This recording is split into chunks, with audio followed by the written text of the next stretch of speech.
तक जिंदा रहूं लिखता रहूं। इस लेसन का नाम ऐसा क्यों पड़ा, आइए जानते हैं। उससे पहले मैं आपको बता दूं, विश्वनाथ प्रसाद तिवारी जी जो लेसन है इसके लेखक हैं। और इसके साथ मैं ये भी बता दूं कि जो लेसन नंबर 8 है आपका, इस लेसन नंबर 8 को हम नहीं पढ़ेंगे बिकॉज कि ये आपके 2021 के सिलेबस में नहीं है। तो आज हम सिर्फ लेसन नंबर 9 ही पढ़ने वाले हैं, जब तक जिंदा रहूं लिखता रहूं। आखिरकार उन्होंने ऐसा क्यों बोला, तो यहाँ पे पहले ही मैं आपको बता देती हूँ कि ये क्यों बोला गया। तो इसका रीज़न ये था, बिहाइंड का रीज़न, कि ऑथर का जो नागर जी हैं, तो तिवारी जी नागर जी का इंट्रोड्यूस करते हैं, इंटरव्यू लेते हैं। तो जब वो इंटरव्यू लेते हैं तो जानकारी में नागर जी बताते हैं, नागर जी एक ऑथर लेखक हैं, तो वो बताते हैं कि मेरा स्वास्थ्य ठीक है और पत्नी की, उनकी वाइफ की तो मृत्यु हो गई रहती है। तो नागर जी ने सोचा कि अब लाइफ में आप क्या करें, तो उनके लिखने के सिवा उनके पास और कुछ था ही नहीं। तो वो लिखे और कोई चारा नहीं था, तो इसलिए वो लिखते थे। और फिर उन्होंने कहा कि तुम लोग मनाओ कि जब तक मैं ज़िंदा हूँ तब तक वो लिखता ही रहूँ। और ऐसा क्यों बोला, बिकॉज़ कि ये बहुत साल पुरानी, मतलब ये जब हमारा इंडिपेंडेंस हुआ उस टाइम से भी पहले के हैं। और किस तरीके से इनको लिखने की रुचि पड़ी और ये क्या क्या चीज़ें लिखे, ये एक बहुत बड़े लेखक है। ठीक है, तो आइए जानते हैं। तिवारी जी क्वेश्चन पूछते हैं, जो हमारे ऑथर हैं वो क्वेश्चन पूछ रहे हैं नागर जी से। नागर जी बहुत बड़े लेखक हैं, ठीक है। तो तिवारी जी क्वेश्चन पूछते हैं कि नागर जी, मैं आपको आपके लेखन के आरंभ काल की ओर ले चलना चाहता हूँ। आपसे पूछ रहा हूँ कि जिस समय आपने लिखना शुरू किया उस समय का साहित्यिक माहौल क्या था, किन लोगों से प्रेरित होकर आपने लिखना शुरू किया और क्या आदर्श थे आपके सामने। तो नागर जी बोलते हैं कि लिखने से पहले तो मैंने पढ़ना शुरू किया था, बचपन से मतलब पढ़ना शुरू किया था। आरंभ में कवियों को ज़्यादा पढ़ते थे नागर जी, ठीक है। और स्नेही जी, अयोध्या सिंह उपाध्याय की कविताएं ज़्यादा पढ़ी थी इन्होंने। और छापे का अक्षर मेरा पहला मित्र था।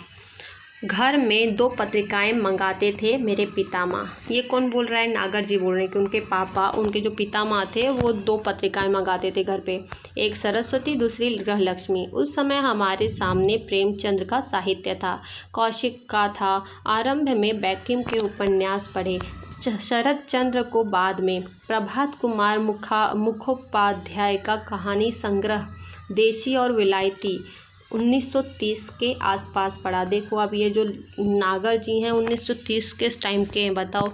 तो उस टाइम पे उन्होंने बुक पढ़ी। उपन्यासों में बैंकिम के उपन्यास 1930 में पढ़ डाले, आनंद मठ, देवी चौधरानी और एक राजधानी थीम पर लिखा हुआ उपन्यास उसी समय पढ़ डाला। 1930 के समय में नागर जी बुक पढ़ते थे, स्टार्टिंग उनकी बुक पढ़ने से हुई।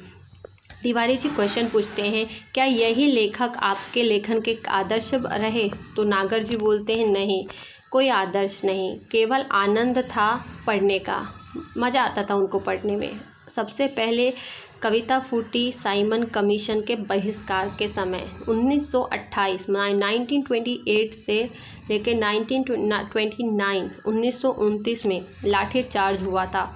और इस अनुभव से ही पहली कविता फूटी, मतलब कि नागर जी ने पहली कविता बनाई अपनी लाइफ की। और वो पहली कविता थी इनके लाइफ की, वो है कब लौ कहों लाठी खाए। ये कविता थी जो कि इन्होंने पहली बार लिखा था, कविता पहली बार लिखने की शुरुआत की थी। तिवारी जी बोलते हैं, इस घटना के बाद आप राजनीति की ओर क्यों नहीं गए, है ना। आप उस टाइम के थे तो आप राजनीति में क्यों नहीं गए, हर कोई राजनीति में जाता था। तो नागर जी बोलते हैं, नहीं गया क्योंकि पिताजी सरकारी कर्मचारी थे। 1929 के बाद मेरी रुचि बढ़ी, पढ़ने में भी और सामाजिक कार्यों में भी। लेकिन मेरी पहली कहानी छपी 1933 में, अपशकुन। तुम्हारे गोरखपुर के मन्नन द्विवेदी लिख रहे थे उन दिनों। चंडी प्रसाद हृदय थे जिनकी लेखन शैली ने मुझे बहुत प्रभावित किया, मतलब बहुत इम्प्रेस किया था नागर जी को। फिर तिवारी जी क्वेश्चन पूछते हैं, कहते हैं वो कि क्या उन दिनों आप पर गांधी जी के व्यक्तित्व का भी कुछ प्रभाव पड़ा। है ना। उस टाइम पे तो गांधी जी भी थे, तो आप पर कुछ पड़ा? तो नागर जी बोलते हैं हाँ, निश्चित रूप से पड़ा। पिताजी ने आंदोलनों में भाग लेने से रोका, मतलब नागर जी के जो फादर थे उनको आंदोलन करने से रोक दिया था। वह रोकना ही मेरे लेखन के लिए अच्छा हुआ। तिवारी जी क्वेश्चन बोलते हैं, आपके लेखन में गरीबों के प्रति जो करुणा है वह किससे प्रभावित है? नागर जी कहते हैं वह तो अपने समाज से ही उभरी थी। मेरी पहली कहानी प्रायश्चित इसका प्रमाण है। हमारे पारिवारिक संस्कार भी थे। मेरे पिताजी में एक अद्भुत गुण था कि वे किसी के दुख दर्द में तुरंत पहुंचते थे। इसने मुझे बहुत प्रभावित किया। तिवारी जी क्वेश्चन पूछते हैं, उस समय तो क्रांतिकारी आंदोलन भी हो रहे थे, क्या उनका भी आप पर कुछ प्रभाव पड़ा? नागर जी कहते हैं हाँ, उसी से तो पिताजी ने डांटा और रोका। काकोरी बम कांड हो चुका था। 1921 से आंदोलन तेज हो गए थे। तिवारी जी क्वेश्चन पूछते हैं, क्या सामाजिक आंदोलनों जैसे आर्य समाज का भी आप पर कुछ प्रभाव पड़ा? नागर जी कहते हैं आरंभिक असर है, थोड़ा ज़रूर। मेरे पिताजी में एक अच्छी बात थी कि उन्होंने मुझे सामाजिक आंदोलनों में जाने से कभी नहीं रोका। जवाहरलाल नेहरू से मेरी भेंट 1933 में हुई। उनकी मां मेडिकल कॉलेज में दाखिल थी और उसी समय मेरा छोटा भाई भी वहां दाखिल था। नेहरू जी जेल में थे। उनकी मां के पास कुछ कश्मीरी लोगों को छोड़कर कोई आता जाता नहीं था। मैं उनकी माता जी के पास रोज जाता था। पंडित जी जब जेल से छूटे तो मेरी उनसे वहीं भेंट हुई, जो प्रायः होती रहती थी। उनसे खूब बातें होती थीं, हर तरह की। तिवारी जी क्वेश्चन पूछते हैं, आपका पहला उपन्यास कौन सा है?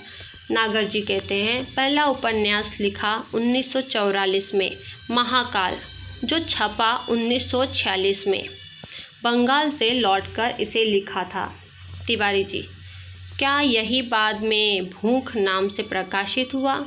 नागर जी बोलते हैं हाँ। तिवारी जी, नागर जी, आप अपने समय में के और कौन कौन से लेखकों के संपर्क प्रभाव में रहे? तो नागर जी बोलते हैं कि जैसे कि लेखक में बहुत सारे लोगों के संपर्क में था, जैसे कि जगन्नाथ दास रत्नाकर, गोपाल राय गहमरी, प्रेमचंद्र किशोरी लाल गोस्वामी, लक्ष्मीधर वाजपेयी आदि के नाम याद आते हैं। माधव शुक्ल हमारे यहाँ आते थे। वे अजानू बाहु थे, ढीला कुर्ता पहनते थे और कुर्ते की जेब में जलियांवाला बाग की खून सनी मिट्टी हमेशा रखे रहते थे। 1931 से 37 तक मैं प्रतिवर्ष कोलकाता जाकर शरत चंद्र से मिलता रहा, उनके गांव भी गया। तिवारी जी क्वेश्चन पूछते हैं, पुराने साहित्यकारों में आप किसको अपना आदर्श मानते हैं?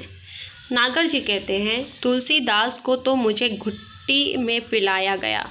बाबा शाम को नित्य प्रति रामचरितमानस मुझसे पढ़वा कर सुनते थे, श्लोक जबरदस्ती याद करवाते थे। तिवारी जी, नागर जी, आपने खंजन नयन में सूरदास के चमत्कारों का बहुत विस्तार से वर्णन किया है, क्या इन पर आपका विश्वास है? नागर जी, नेत्रहीन के चमत्कार हमने बहुत देखे हैं। उनकी भविष्यवाणियाँ कभी कभी बहुत सच होती हैं।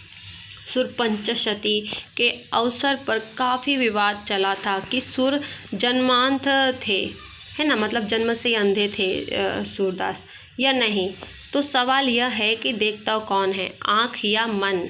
आँख माध्यम है, देखने वाला मन है। तिवारी जी, आपने क्या कभी अपने लिखने की सार्थकता की परख की है? नागर जी, हाँ, मेरे पास बहुत से पत्र आते हैं मेरे उपन्यासों के बारे में, खास तौर से जिनसे पाठकीय प्रतिक्रियाओं का पता चलता है। तिवारी जी, नागर जी, आपने भ्रमण तो काफ़ी किया है। नागर जी बोलते हैं हाँ, पूरे अखंड भारतवर्ष का, पेशावर से कन्याकुमारी तक, बंगाल से कश्मीर तक। इन यात्राओं का यह लाभ हुआ कि मैंने कैरेक्टर में चरित्र बहुत देखे और उनके मनोविज्ञान को भी समझने का मौका मिला। तिवारी जी क्वेश्चन पूछते हैं, आपने अपने समय के लेखकों में आप किन्हें पसंद करते हैं? नागर जी कहते हैं, अगर दिल से पूछो तो एक ही आदमी, उसे बहुत प्यार करता हूँ, वह है रामविलास शर्मा। प्रभात कुमार मुखोपाध्याय का संग्रह देशी और विलायती अगर मिल जाए तो फिर पढ़ना चाहूँगा। बदलते हुए भारतीय समाज के सुंदर चित्र हैं उसकी कहानियों में। टॉल्स्टॉय और लेखकों की रचनाएं भी मुझे प्रिय हैं। तिवारी जी क्वेश्चन पूछते हैं, आपने तो पत्रों का भी बहुत संकलन किया है। नागर जी, हाँ बहुत। पत्रों का संग्रह भी काफ़ी है, लेकिन वह व्यवस्थित नहीं है। मैंने प्रत्येक जाति के रीति रिवाज भी इकट्ठे किए हैं। इसके लिए घूमना बहुत पड़ा है। बड़े बूढ़ों से सुनकर भी बहुत कुछ प्राप्त किया है। गदर के फूल के लिए मुझे बहुत लोगों से मिलना जुलना पड़ा। तिवारी जी क्वेश्चन पूछते हैं, आपने अपने उपन्यासों के लिए फील्ड वर्क बहुत किया है। नागर जी, हाँ बहुत करना पड़ा है।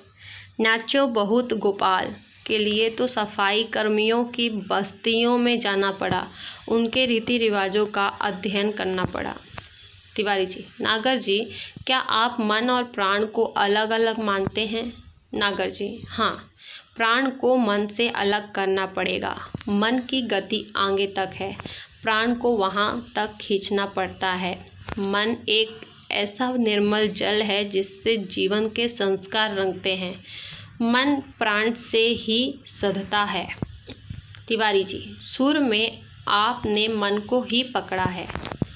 नागर जी, हाँ, सुर ने एक जगह लिखा है, मैं 10 दिशाओं में देख लेता हूँ।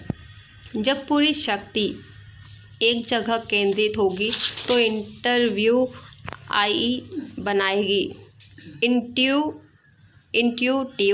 बनाएगी। अब यहाँ पे इस तरीके से लिखा गया है कि सुर ने में उन्होंने एक जगह लिखा है कि जब 10 दिशाओं में देख लेता हूँ, जब पूरी प्राण शक्ति एक जगह केंद्रित होगी तो वो इंट्यूटिव आई बनाएगी।